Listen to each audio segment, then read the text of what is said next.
रब्बी आऊज़ु बिका मिन हमाजाति सयातीन व आऊज़ु बिका रब्बी अन यहदुरून बिस्मिल्लाहिर रहमानिर रहीम रब्बि इश्रह ली सदरी व यस्सिर ली अमरी वहलुल उक़दतम मिन लिसानी यफ़क़हू क़ौली रब्बी जिदनी इल्मन। प्रिय दर्शकबृंद, आपनालोक आटाइলৈকে জনাইছো শান্তি বৰ্ষণৰ আহ্বান। সালামুন আলাইকুম। আপোনালোক সকলোৰে ওপৰত শান্তি বৰ্ষিত হওক। আমাৰ এই কোৰআন অনুবাদ ও চৰ্চাৰ ধাৰাবাহিকতাৰ আজিৰ ৭১তম খণ্ডলৈ মই মুক্তাবুল হুছেইনে আপোনালোক সকলোকে আদৰণি জনাইছোঁ। ইতিমধ্যে আমাৰ এই অনুবাদ ও চৰ্চাৰ ধাৰাবাহিকতাত কোৰআন মজিদৰ ৩ নং সূৰা আলে ইমৰানৰ অন্তিম পৰ্যায়ত আহি আমি আলহামদুলিল্লাহ উপনীত হৈছোঁ। আমি আশা ৰাখিম আজিৰ খণ্ডত আমি সূৰা আলে ইমৰানৰ এই অনুবাদ চৰ্চা পৰিসমাপ্তি কৰিবৰ বাবে আমি সক্ষম হ'ম। ইতিমধ্যে যোৱাটো খণ্ডত ১৯০ নং আয়াতৰ পৰা আমি দেখি আহিলোঁ, মহান আল্লাহে বিবেচনাত বিচক্ষণ লোকসকলে এই পৃথিৱীৰ সৃষ্টিৰাজি দিন ৰাতিৰ বিৱৰ্তনৰ বিষয়, আকাশমণ্ডল আৰু পৃথিৱীৰ সৃষ্টিৰ বিষয়ে যে হওঁতে থিয় হওঁতে বহোঁতে বা শুই ইফালে সিফালে বা ইফাল সিফাল ঘূৰা ঘূৰি কৰি প্ৰতিটো মুহূৰ্ততে মহান আল্লাহৰ সৃষ্টিৰাজিৰ বিষয়ে সদায় প্ৰতিটো মুহূৰ্তত চিন্তা চৰ্চা কৰি থাকে। আৰু এনে চিন্তা চৰ্চাৰ ফলশ্ৰুতিত যেতিয়া তেনে বিবেচনাত বিচক্ষণ লোকসকল উলিল আলবাবসকলে বুজি পাবলৈ সক্ষম হয় নিজৰ অস্তিত্ব তথা মহান আল্লাহৰ এই সৃষ্টিৰাজিৰ বিষয়ে, তেতিয়া স্বতঃভূতভাৱে তেওঁলোকৰ ফালৰ পৰা ওলাই আহে যে হে মহান আল্লাহ, তুমি এই আকাশমণ্ডল আৰু পৃথিৱী এনেই বিনা কাৰণত তুমি সৃষ্টি কৰা নাই। ৰাব্বানা মা খালাকতা হাজা বাতিলান, তুমি অনৰ্থক এই পৃথিৱী তুমি সৃষ্টি কৰা নাই। সুবহানাকা ফাকিনা আযাবান নাৰ। তেনে এক অৱস্থাত যেতিয়া মানুহ উপনীত হ'ব, তেতিয়া তেওঁ নিজৰ ফালৰ পৰা ভিতৰৰ ফালৰ পৰা নিশ্চিতভাৱে তেখেতে ক'বলৈ বাধ্য হ'ব যে সুবহানাকা, পবিত্ৰতা মহত্ব তোমাৰেই, ফাকিনা আযাবান নাৰ, তুমি আমাক সেই জুইৰ শাস্তিৰ পৰা তুমি আমাক ৰক্ষা কৰা। অৰ্থাৎ তেনে বিবেচনাত বিচক্ষণ লোকসকলৰ বাবে সন্মুখত থকা জাহান্নামৰ জুই দৃশ্যমান হৈ পৰিব। এনে আমি সকলোৱে জানো, কিন্তু আমি অন্তঃকৰণৰ পৰা অন্তৰ্দৃষ্টিৰ পৰা সেই জুই দেখি আমি ভয় খাব লাগিব। তাৰ পৰৱৰ্তী সময়ত বিভিন্ন ধৰণৰ দুৱাৰ বিষয়ে আহিছে। গতিকে যিসকল বিশ্বাসী সৎকৰ্মী আব্ৰাৰ লোকসকলৰ বিষয়ে মহান আল্লাহে সুসংবাদ ঘোষণা কৰি কৈছে যে তেওঁলোকৰ বাবে তেওঁলোকৰ এই প্ৰচেষ্টা আমি অথলে যাবলৈ নিদিওঁ। নিশ্চিতভাৱে তেখেতসকলৰ বাবে আল্লাহৰ সৰ্বোত্তম উপহাৰ জান্নাত প্ৰস্তুত কৰি ৰখা হৈছে আৰু তাত চিৰদিনৰ বাবে তেনে লোকসকল থাকিব। গতিকে আহক সূৰা আলে ইমৰানৰ আমি অন্তিম 5টি আয়াত আমি আৰম্ভ কৰোঁ। বিসমিল্লাহিৰ রহমানির রহিম। লা ইয়াগুররান্নাকা তাকাল্লুবুল লাযিনা কাফারু ফিল বিলাদ। ইয়াত মহান আল্লাহে কৈছে লা ইয়াগুররান্নাকা, তোমাক যাতে প্ৰতাৰিত কৰিব নোৱাৰে, তোমাক যাতে প্ৰলোভিত কৰিব নোৱাৰে। তাকাল্লুবু আল্লাযিনা কাফাৰু ফিল বিলাদ, এই পৃথিৱীৰ বিভিন্ন দেশ বিদেশত এই পৃথিৱীৰ মাটিৰ ওপৰত থকা অবিশ্বাসকাৰীসকলৰ তাকাল্লুবু, তেওঁলোকৰ চলন ফিৰণ, তেওঁলোকৰ জীৱন ব্যৱস্থা, তেওঁলোকৰ ভোগবিলাসৰ আয়োজন, তেওঁলোকৰ আৰ্থিক অৱস্থিতি ইত্যাদি বিষয়বোৰে যাতে তোমাক কেতিয়াও বিচলিত কৰিব নোৱাৰে, তোমাক যাতে কেতিয়াও প্ৰলোভিত কৰিব নোৱাৰে। তেনে অবিশ্বাসকাৰী পৃথিৱীত ভোগবিলাসৰ আয়োজনেৰে উৎফুল্লিত হৈ থকা লোকসকলৰ বিষয়ে মহান আল্লাহে কৈছে মাতাউন কালিলুন, সিহঁতৰ এই ফূৰ্তিত, সিহঁতৰ এই যি ভোগবিলাক, যে আনন্দ, সেই আনন্দ মাতাউন কালিলুন, কিছু এক নিৰ্দিষ্ট সামান্য সময়ৰ বাবেহে। চিৰদিনৰ বাবে ইহঁত এনেধৰণে থাকিব নোৱাৰে। গতিকে তেনে লোকসকলৰ অৱস্থাই যাতে তোমাক বিচলিত কৰিব নোৱাৰে, প্ৰলোভিত কৰিব নোৱাৰে।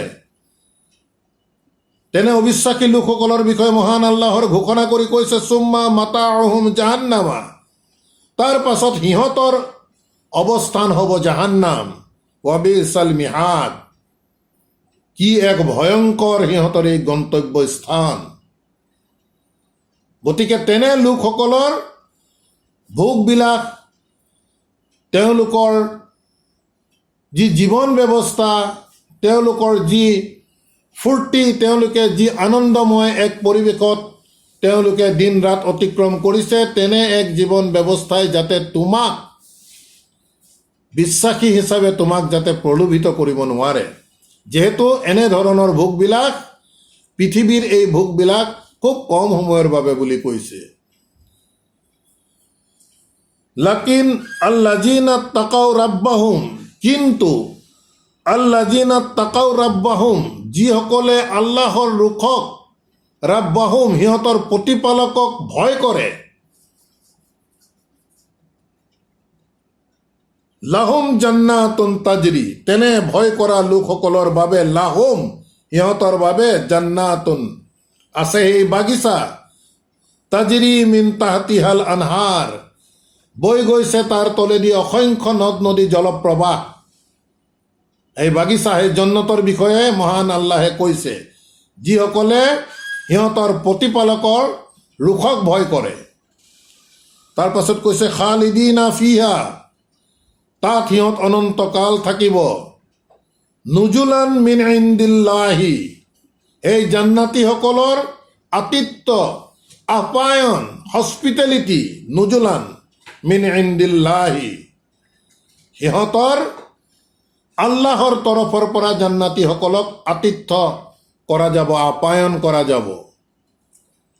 ওয়ামা ইনদাল্লাহি খায়ৰুল লিল আবৰাৰ, আৰু ওয়ামা ইনদাল্লাহি, আৰু আল্লাহৰ ওচৰত যি আছে, খায়ৰুন, বেষ্ট, সৰ্বোত্তম, লিল আবৰাৰ, পুণ্যৱানসকলৰ বাবে, সৎ ব্যক্তিসকলৰ বাবে আল্লাহৰ ওচৰত যি আছে, সি হৈছে সৰ্বোত্তম, বেষ্ট অফ দ্য বেষ্ট। তাৰপাছত কৈছে ওয়াইন্না মিন আহলিল কিতাব, ইতিমধ্যে আহলুল কিতাব, কিতাপধাৰীসকলৰ বিষয়ে আমি বিভিন্ন ধৰণৰ আয়াত আমি পঢ়ি আহিছোঁ। মহান আল্লাহে এই পবিত্ৰ কোৰাণ অৱতীৰ্ণ কৰাৰ আগতে তৌৰাত, ইঞ্জিল, ইহুদী নাছাৰাসকলৰ ওপৰত যি আল্লাহৰ কিতাপ প্ৰেৰণ কৰিছিল, তেখেতৰ মনোনীত বাৰ্তাবাহকৰ মাধ্যমেৰে, সেই ইহুদী নাছাৰাসকলে এই কিতাপৰ মৰ্যাদা তিল পৰিমাণেও নাৰাখিল। তেওঁলোকে নিজাববীয়াকৈ তেওঁলোকৰ এক ধৰ্মীয় জীৱন ব্যৱস্থা বনাই লৈ সেই হিচাপতে তেওঁলোকে দিন অতিক্ৰম কৰি গৈ আছিল। এনে এক সন্ধিক্ষণত, এনে এক পৰিৱেশত মহান আল্লাহে মুহাম্মদ সাল্লাল্লাহু আলাইহি ওয়াসাল্লামৰ মাধ্যমেৰে এই পবিত্ৰ কোৰাণ নাজিল কৰিছিল। এই কোৰাণ যেতিয়া নাজিল হৈছিল, সেই আহলুল কিতাব, ইতিমধ্যে যিসকলৰ কিতাপধাৰী লোক আছিল, সেই কিতাপধাৰী লোকসকলৰ গৰিষ্ঠ সংখ্যকেই কিন্তু এই কোৰাণক বিৰোধিতা কৰিছিল, এই কোৰাণৰ বাৰ্তাবাহকৰ বিৰোধিতা কৰিছিল। অসংখ্য আয়াত ইতিমধ্যে আমি পঢ়ি আহিছোঁ।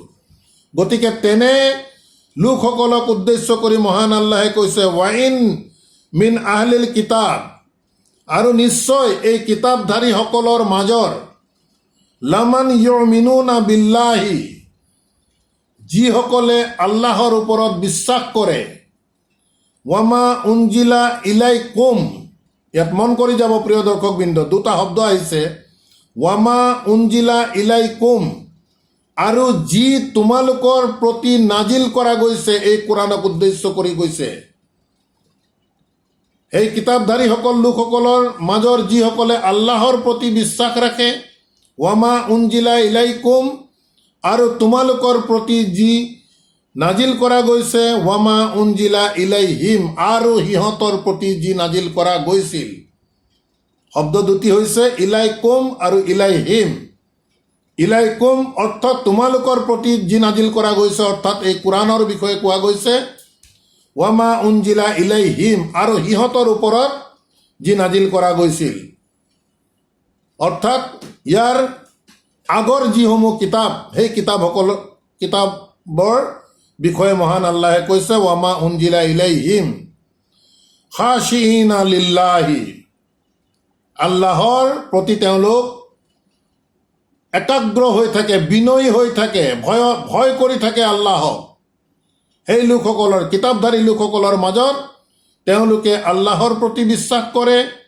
তোমালোকৰ প্ৰতি বৰ্তমানে এই কিতাপ যি নাজিল কৰা গৈছে, এই কিতাপো বিশ্বাস কৰে, আৰু তেওঁলোকৰ প্ৰতি যি নাজিল কৰা গৈছিল সেই কিতাপো বিশ্বাস কৰে, আৰু আল্লাহক ভয় কৰি চলে, আল্লাহৰ প্ৰতি বিনয়ী হৈ থাকে। তেনে লোকসকলৰ বিষয়ে মহান আল্লাহে কৈছে লা ইয়াস্তাৰুনা বি আয়াতিল্লাহি সামানান কালিলান, তেনে লোকসকলে লা ইয়াস্তাৰুনা ক্ৰয় বিক্ৰয় নকৰে, বি আয়াতিল্লাহি আল্লাহৰ আয়াত, সামানান কালিলান ক্ষুদ্ৰ অৰ্থৰ বিনিময়ত সেই লোকসকলে আল্লাহৰ আয়াতক কেতিয়াও ক্ৰয় বিক্ৰয় নকৰে।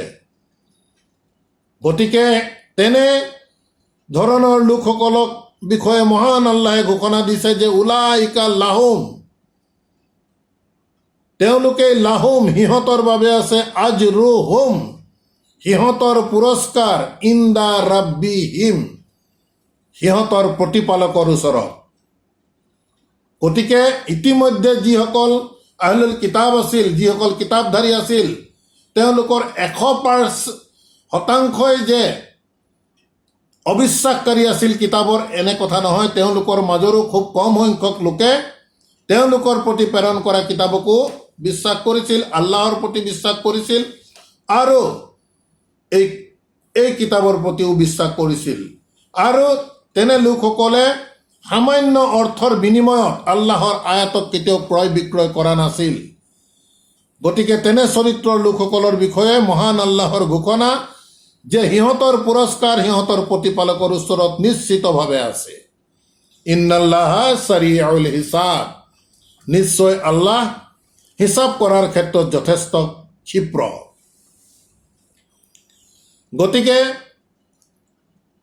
সৰ্বশেষ আয়াত 209 আয়াত আলে ইমৰানৰ এই অন্তিম আয়াতটিত মহান আল্লাহৰ পুনৰ আহ্বান বিশ্বাসীসকলৰ প্ৰতি, ইয়া আইয়ুহাল্লাযীনা আমানু, হে বিশ্বাস আনুতাসকল, ইছবিৰু, তোমালোক ধৈৰ্য ধাৰণ কৰা, তোমালোকৰ নিজৰ স্থিতিত, এই কিতাপৰ স্থিতিত তোমালোক অটল হৈ থাকা, দৃঢ়তাৰে থাকা, যাতে কোনো ধৰণৰ পাৰ্শ্ব তোমালোকৰ ক্ৰিয়াই যাতে তোমালোকক নিজৰ স্থিতিৰ পৰা কেতিয়াও বিচলিত কৰিব নোৱাৰে। ধৈৰ্য ধাৰণ কৰি থাকা।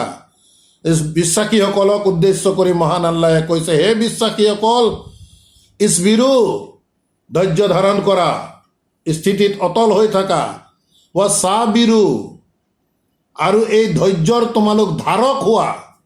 সমাজত তোমালোক এই ধৈৰ্যৰ আল্লাহৰ আয়াতৰ সৈতে যুক্ত হৈ থকাৰ তোমালোক দৃষ্টান্ত হোৱা, যাতে মানুহে তোমালোকক এই ধৈৰ্যক দেখি প্ৰেৰণা পায়। ৱাসাবিৰু, তেনে লোকসকলক কয় ৱাসাবিৰু, অৰ্থাৎ এই ধৈৰ্যৰ ধাৰক হ'বলৈ কৈ আছে মহান আল্লাহে। ৱা ৰাবিতু, ৰাবাতা, আৰু কৈছে যে তোমালোক যুক্ত হৈ থাকা। কিহৰ লগত যুক্ত হৈ থাকিব কৈ আছে মহান আল্লাহে? আল্লাহৰ এই কিতাপৰ সৈতে যুক্ত হৈ থাকিব কৈছে। ইতিমধ্যে আমি আয়াত পাই আহিছোঁ যে তোমালোকে সকলোৱে মিলি আল্লাহৰ এই ৰজ্জুক খামুচি ধৰা, আৰু তোমালোক কেতিয়াও ভাগ ভাগ নহবা, ফিৰকাবন্দীত তোমালোক কেতিয়াও লিপ্ত নহবা। গতিকে আল্লাহৰ এই ৰজ্জু দিয়ে কিতাপক বুজোৱা গৈছে। গতিকে আল্লাহে কৈছে ৱা ৰাবিতু, আৰু তোমালোক যুক্ত হৈ থাকা। ৱাত্তাকুল্লাহ, আৰু আল্লাহক ভয় কৰা। লাআল্লাকুম তুফলিহুন, যাতে তোমালোক সফল হ'ব পাৰা। গতিকে আলহামদুলিল্লাহ, মহান আল্লাহে এই 200টি আয়াতযুক্ত কোৰআন মজিদৰ 3 নং সূৰা আলে ইমৰানৰ আমাক ইতিমধ্যে পৰিসমাপ্তি ঘটাইছে। আল্লাহৰ ওচৰত আমি প্ৰাৰ্থনা কৰিম যে আমাৰ এই অনুবাদ ও চৰ্চাৰ ধাৰাবাহিকতাত ৰৈ যোৱা অনিচ্ছাকৃত ভুল ভ্ৰান্তি যাতে মহান আল্লাহে আমাক ক্ষমা কৰি দিয়ে। আমি আল্লাহৰ ওচৰত দোয়া কৰিম যে ৰাব্বানা লা তুআখিজনা ইন নাসিনা আও আখতানা, যে হে আমাৰ প্ৰতিপালক, নিশ্চিতভাৱে আমি হয়তো পাহৰিও যাব পাৰোঁ বা আমাৰ বহুতো ভুল ভ্ৰান্তি থাকি যাব পাৰে। গতিকে এনেধৰণৰ ভুল ভ্ৰান্তি যাতে তুমি নধৰা, তাৰ বাবে আমি মহান আল্লাহৰ ওচৰত নিশ্চিতভাৱে আমি সদায় প্ৰাৰ্থনা কৰিম। প্ৰিয় দৰ্শকবৃন্দ, যথেষ্ট গুৰুত্বপূৰ্ণ 2টি সূৰা, বৰং 3টি সূৰা, সূৰা ফাতিহা, সূৰা আল বাকাৰা আৰু সূৰা আলে ইমৰান আমি ইতিমধ্যে সমাপ্ত কৰিছোঁ। গতিকে আমি আশা ৰাখিম যাতে আমি প্ৰত্যেকে আল্লাহৰ এই আয়াতসমূহ, প্ৰতিটো আয়াত আমি খুব গুৰুত্ব সহকাৰে লৈ তাক বিবেচনাত যাতে আমি বিচক্ষণ হ'ব পাৰোঁ, উলিল আলবাবৰ ভিতৰত যাতে আমি পঢ়িব পাৰোঁ, তাৰ বাবে আমি প্ৰত্যেকে আমি ইনশাআল্লাহ চেষ্টা কৰিম। সূৰা আলে ইমৰানৰ আৰম্ভণিতে মহান আল্লাহে তেখেতৰ নিজৰ পৰিচয় দাঙি ধৰিছে এনেধৰণে যে আলিফ লাম মিম,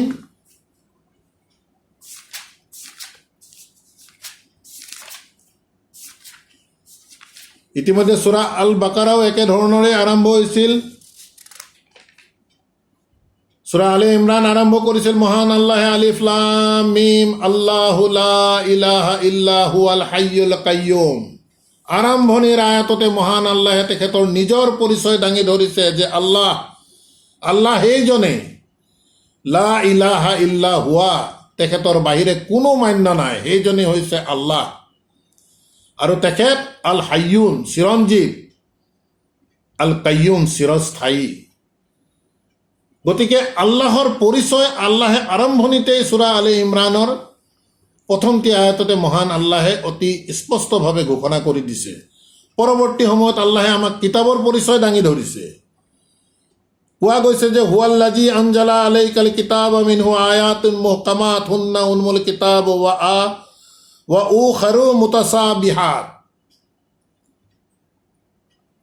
হুৱাল্লাযী, সেই আল্লাহৰ যি পৰিচয় দিছে, হুৱা তেখেতে, আল্লাযী যিজনে, আনজালা আলাইকাল কিতাব, যে তোমাৰ ওপৰত এই কিতাব অৱতীৰ্ণ কৰিছে, মিনহু আয়াতুন মুহকামাত, এই কিতাবৰ ভিতৰত আছে মিনহু আয়াতুন মুহকামাত, অতি স্পষ্ট আয়াত সমূহ, হুন্না উন্মুল কিতাব, সেই তেনেধৰণৰ স্পষ্ট আয়াতসমূহে হৈছে কিতাবৰ মূল বিষয়বস্তু। ওয়া উখাৰু মুতাসাবিহাত, আৰু আন ধৰণৰ আয়াত হৈছে যে মুতাসাবিহাত, যিবোৰ আয়াতৰ ভিন্ন অৰ্থ বহনকাৰী, অস্পষ্ট। আৰু পৰৱৰ্তী সময়ত মহান আল্লাহে কৈছে যে এই মুতাসাবিহাত আয়াতসমূহৰ বিষয়ে মহান আল্লাহেহে প্ৰকৃত অৰ্থ বুজি পায়। গতিকে কিতাবৰো পৰিচয় মহান আল্লাহে দাঙি ধৰিছে, আমাক সহজ কৰি দিছে। 2 ধৰণৰ আয়াত আমাক দেখুৱাই কৈছে যে মুহকামাত আয়াতসমূহে আমাৰ বাবে আটাইতকৈ প্ৰয়োজনীয় মূল এই কিতাবৰ বিষয়বস্তু। গতিকে আমি আশা ৰাখিম প্ৰতিটো আয়াত, বিশেষভাৱে আমি মুহকামাত আয়াতসমূহৰ ওপৰত যাতে আমি আমল কৰিবৰ কাৰণে মহান আল্লাহে আমাক সকলোকে তৌফিক দান কৰে। লগে লগে কিতাবৰ ধাৰাবাহিকতা, কিতাপ অধ্যয়ন, কিতাপ চৰ্চাৰ ধাৰাবাহিকতাত যাতে আমি প্ৰত্যেকেই সদায় যাতে আমি ইয়াৰ লগত লাগি থাকোঁ, তেতিয়াহে মহান আল্লাহে আমাক এই কিতাবৰ ইনশাআল্লাহ বুজ দিব। ইতিমধ্যে কোৰআনৰ এক আয়াতত মহান আল্লাহে আমাক বুজাব বিচাৰিছে, এই কোৰআন যদি পৰ্বতৰ ওপৰত নাজিল কৰা গ'লহেঁতেন তেন্তে তোমালোকে দেখিলাহেঁতেন এই পৰ্বত ভাঙি চূৰ্ণ বিচূৰ্ণ হৈ গৈছে। এই আয়াত প্ৰকৃততে এক চিম্বলিক আয়াত, আমি বুজাৰ চেষ্টা কৰিব লাগিব।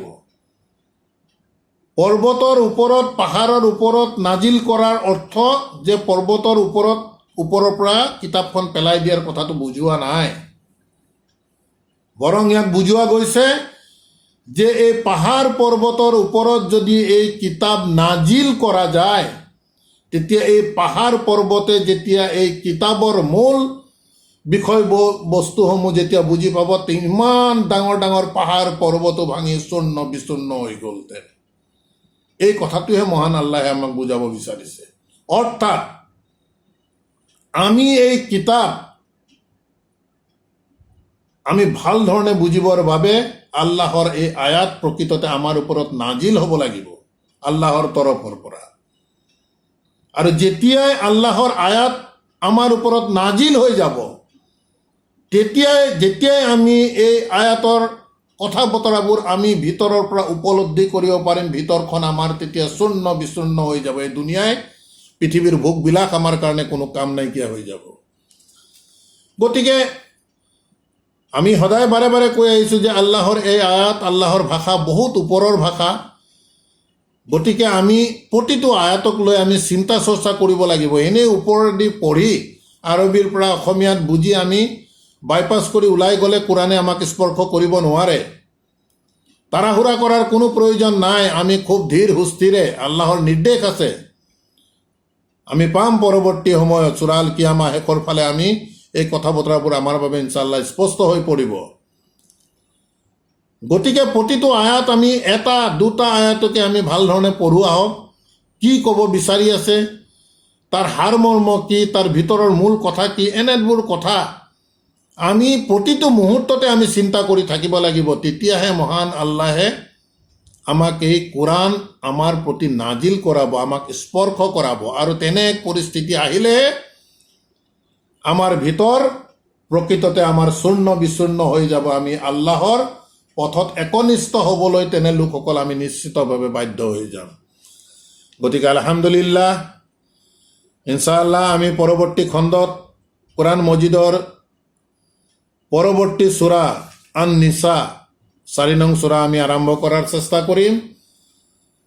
আমাৰ ধাৰাবাহিকতা অনুবাদৰ চৰ্চা আজি আমি ইমানতে সমাপ্ত কৰিব বিচাৰিছোঁ।